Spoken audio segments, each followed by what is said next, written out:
4 মাস পর ঢাকার উদ্দেশ্যে আজ সোমবার 5 মে লন্ডন ছাড়ছেন বিএনপি চেয়ারপারসন বেগম খালেদা জিয়া।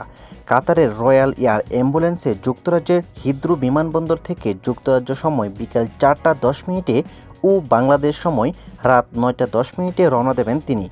সঙ্গে থাকবেন 2 পুত্রবধূ ও মেডিকেল বোর্ডের সদস্যসহ 9 জন। এর মধ্যে দোয়া মুছা শেষে প্রস্তুত করা হয়েছে গুলশানের বাসা ফিরোজা। বিএনপি সূত্র জানায়, লন্ডন ক্লিনিকে চিকিৎসা ও পরিবারের সহচার্যে শারীরিক অবস্থার অনেকটাই উন্নতি হয়েছে বেগম খালেদা জিয়ার। 4 মাস পর দেশে ফিরছেন বিএনপি চেয়ারপারসন। এর মধ্যে সব ধরনের প্রস্তুতি সম্পন্ন করেছে বেগম জিয়ার পরিবার ও বিএনপি। গুলশানের বাসা ফিরোজা করা হয়েছে দোয়া মুছা। মশক নিধন থেকে জেনারেটর ও এসি সার্ভিসিং ও সম্পূর্ণ হয়েছে। নতুন করে রং করা হয়েছে বেগম জিয়ার ব্যবহৃত নিশান পেট্রোল গাড়িটি।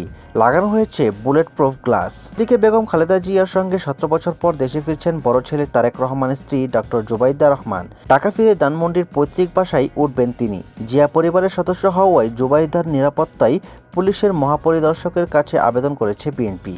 কাতারের রয়্যাল এয়ার অ্যাম্বুলেন্সে করেই মঙ্গলবার 6 মে সকালে দেশে ফিরছেন বিএনপি চেয়ারপারসন।